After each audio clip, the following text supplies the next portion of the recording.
Hey you all, back again with a third video.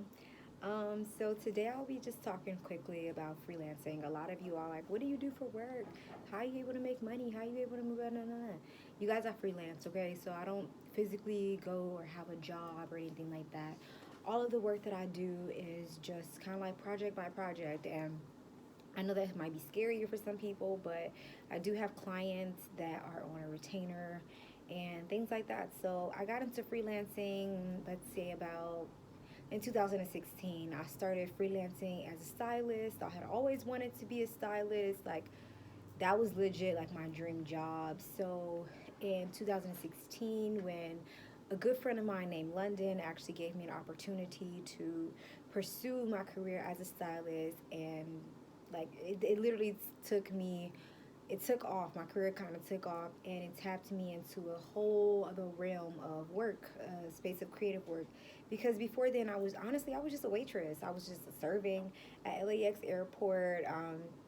I did have a bachelor's degree, but I wasn't using it, and I couldn't find a job that was going to pay me more than $15 an hour, honestly, with just my bachelor's degree. So when I found a waitressing job that started off at $15 an hour, I was like, this is what I'm going to do, because at least I know I can make tips and I can, get some extra money. So I took a serving job because I knew I needed something. I wasn't gonna allow or had to have me have so be so committed to it, and like I don't really enjoy being committed to just one place of work or like an office setting or anything like that.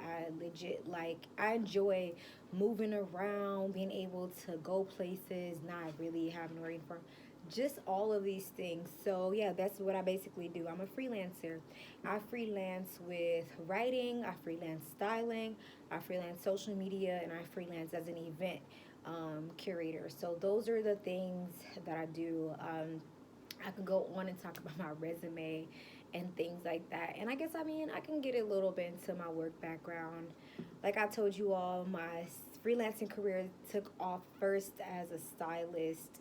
And when I began styling, like the opportunities came honestly really fast. Like on my second project, I was already help style Kerry Washington for the Oscars. It was just like, it's only my second project. And then from there, it was like Nike ad campaigns and music videos. And then it tipped over into styling for airlines. And it was just like interesting.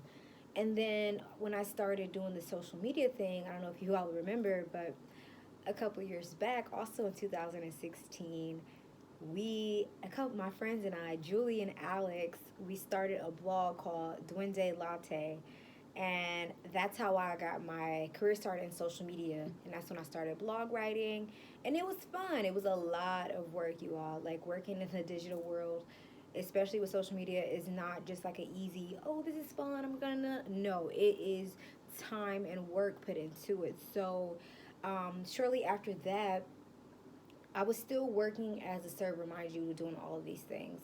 I remember I broke my foot, and when I broke my foot, I knew that I had to kind of slow down in life and try to see, like, okay, what was I gonna do next? So then I met Mo, but before I met Mo, honestly, I knew what I wanted to. uh, My next gig or my next job, I knew how I wanted it to flow. I knew I wanted to travel for work. I knew I wanted to get paid more than $15 an hour.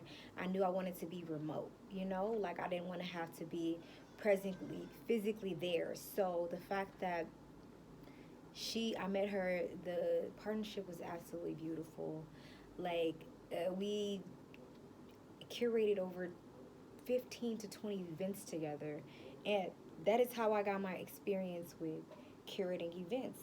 From after working with Nurse Mo, I started off as her assistant, honestly, and then from there, I just became the social media director for the resilientnurse.com, and I was responsible for writing all the content, publishing all the content, running the Instagram, growing the followers. I grew the followers from about 12,000 to about 55, and yeah, our relationship now is still beautiful. That's my friend and everything, but we got to travel together a lot. And honestly, I really do enjoy traveling with her, and I really do like enjoy traveling for work with her as well. She's a really good person. Um, Fast forward, my freelancing career has taken me to Bali, has taken me to France, it's taken me to London, it's taken me to so many states. It's brought me to Amsterdam and here even in Marrakesh. So freelancing can just be anything, you all. Like whatever you think that you can do with freelancing, you legit can. So that's what I do. How I find my jobs and things like that, honestly, it's just networking. I talk to people. I talk to strangers. I let them know what I do. Let them know if they would be interested.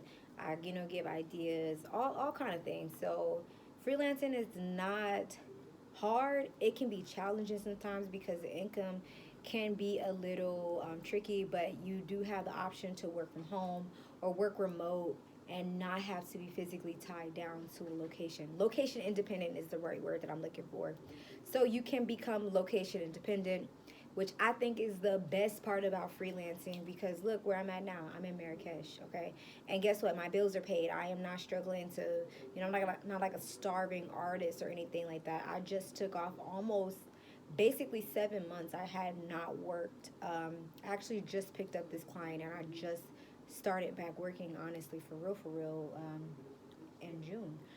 So if you are interested in freelancing, you want to know more, don't be shy. Hit me up. I'm more than welcome. And I would love to actually help and see how I can, assist you in any kind of way with finding work for you. Obviously, not doing the work, but, kind of giving you the right direction and things like that. And this video is short and sweet because it's about freelancing, and that's what this is about. This is about a life of a freelancer. All right.